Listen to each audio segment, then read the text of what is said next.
President Sebastián Piñera celebrated 30 years since Chile's return to democracy on Wednesday, but students calling for Piñera himself to leave office due to income inequality and other issues led civil disobedience protests, skirmishing with police around the capital and disrupting public transport. Piñera said in a speech at the presidential palace that democracy was squandered when former dictator Augusto Pinochet seized power through violence, and urged against substituting intolerance for dialogue. Opposition leaders boycotted the ceremony, calling it inappropriate given a heavy-handed police response to protests over inequality that began last October. On March 11, 1990, Pinochet handed the presidency to Patricio Aylwin. Pinochet had ruled since September 1973, when he overthrew the socialist government of Salvador Allende. During his regime, some 3,000 people died or disappeared while many more were tortured, according to Government Truth Commission findings.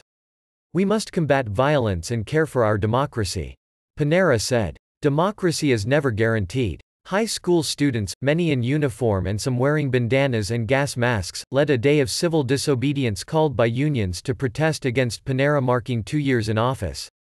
#Fuera Piñera, Piñera out was the top trending topic on Twitter in Chile as teenagers in the capital shut down at least 15 metro stations by dangling their feet over the lines, seized control of several schools and clashed with riot police who made liberal use of tear gas. Marcela Mora, a student dressed in blue gym slip and pink hoodie, said that despite pledges from Piñera of fresh laws to tackle inequality, nothing had changed. "We have to continue protesting," she said. "The government does not provide solutions to the problems of the people." Gabriela Sotomayor, 17, complained about preemptive police action as protesters headed to Plaza Italia, the Santiago hub of the demonstrations.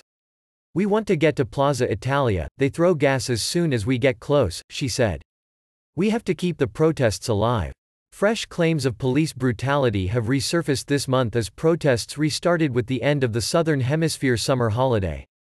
On Sunday, onlookers captured video footage of police beating Patricio Bao, 69, who required 14 stitches in his eyelid and head after an assault during the International Women's Day March in central Santiago.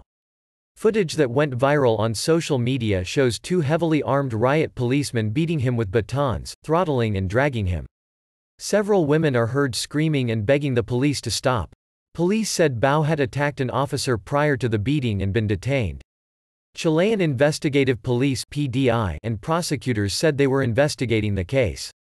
The incident was widely condemned, with Chile's interior minister declaring it an excessive use of force. José Miguel Vivanco, America's director of Human Rights Watch, called it a grotesque, brutal spectacle.